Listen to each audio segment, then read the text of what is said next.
Hi, today we are tackling something that is totally intimidating to a lot of people, even including myself, and a lot of people who have wanted to use cast iron, but they feel like they're just intimidated because they don't know how to clean it. Are you supposed to use soap? How do you season it, etc.? And if you do a YouTube or a Google search, you're gonna find that everyone seems to say something completely different. So I totally get how it can be totally intimidating and confusing to know what to do.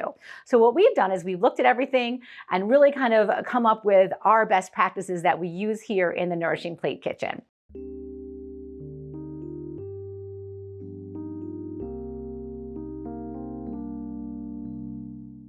So what we have here, we have a 12-inch Lodge cast iron pan, and we absolutely love cast iron because it is a great heat retainer. So when you cook something on low to medium heat, it really gets nice and hot. It retains its heat well, so you can really just use it to sear, to sauté. People use it in the baked goods. You can pan fry, chicken in it. It makes a really nice Maillard reaction, that nice brown crust on it. Just a wonderful thing. And oftentimes people love it so much, they just keep it on their stove, or they've had some passed down from generation to generation because it's that popular and so great to cook with. And what's also nice is the more you season it and the more you use it, the more nonstick it becomes. So cleanup is easy. And then what seasoning is, and when we talk about like a well-seasoned pan, all it is, and all seasoning really is just a layer of oil or fats that have bonded to the metal and polymerized into a really nice nonstick coating. So that's why cleanup is so easy with these pans. So to clean, there's a couple different ways to do it. Once you have cooked something, and let's say you had something that's stuck on, oftentimes if it's so nonstick, you can eventually just run it under hot water, take a paper towel, just kind of wipe it off. And I've had cast iron pans at home that's how pretty much I clean it with. But if you have something that is stuck on there, a couple different ways. So I have a scraper here, and this came with one of my stoneware pans, but you can buy them separately. And what you want to do is pretty soon after you're done cooking with it and you want to clean it off, simply run it under hot water, take your scraper and scrape it off, and that'll get rid of anything. Continue to rinse it off and then dry it thoroughly, which we'll talk about in a minute. Another way to do it is if you have a scrub brush. Sometimes people, again, like to run it under hot water. Just take a scrub brush to it. Let's say you had some rust on it, which you don't want. We're going to talk about how to prevent that. But let's say you had some rust or something that's really stuck on there and you really wanted a good scrub. Simply sprinkle some kosher salt in here. And then again, take your scrub brush, rub that around. That's going to act as an abrasive, and then simply rinse it under warm water. Oftentimes what other people do, they take kosher salt, put it in here, and add a little bit of oil. We're going to talk about why we use avocado oil in a minute. But they would just kind of make that a mixture and kind of make like a paste. And then again, use your sponge here to just kind of get that in there and get all whatever is stuck on it off. A third way to do it is a chainmail. You might have seen this in Lodge. The brand that this is actually makes a chainmail sponge. It's got like a sponge in the middle and then chainmail on top.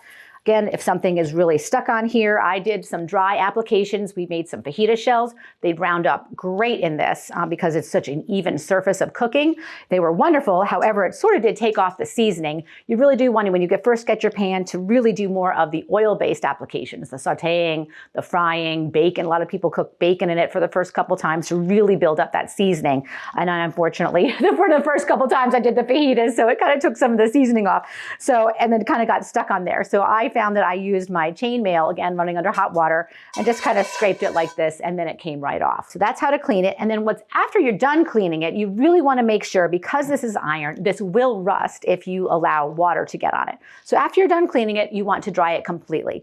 And the best way to do that is to simply put it back on your stove, turn the heat on to very low, just to get it, you'll see how it really just dries off. And now once it's dried off completely, it's fine to put it away. You just want to always make sure that it is dried off. And then to store it, or once you're done drying it off, simply take a little bit of oil.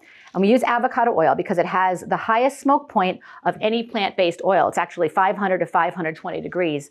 So that, it's a really healthy oil, great for us, etc. So that's what we are going to season our pan with and also wipe it off. So once you're done washing it, just take a little bit of oil and simply rub it on here. That's going to keep that nice seasoning and kind of protect that.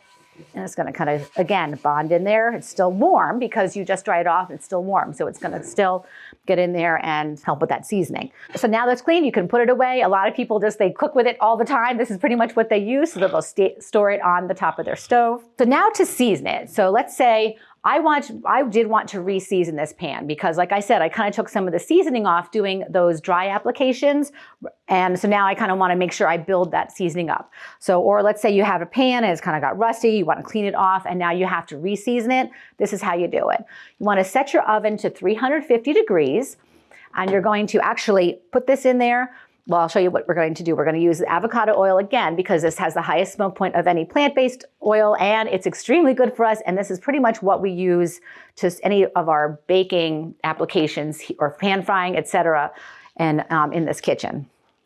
So what you do is you preheat the oven again to 350 degrees. You're going to be seasoning it. You're going to be putting the oil on it, and you're going to be baking it for 1 hour. Then you're going to turn off the heat and allow it to cool completely in the oven.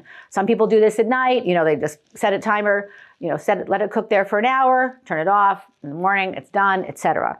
You pretty much just take a paper towel here, pour more oil on it because you're going to be doing the entire pan itself. You're going to be rubbing this oil on here. You want to get all the handles, the back, etc. So we're really going to get this nice, and you can already see how beautiful it is, almost shiny, but that's going to, again, polymerize with the metal and make this beautiful coating. So you want to just get that really nice and well oiled.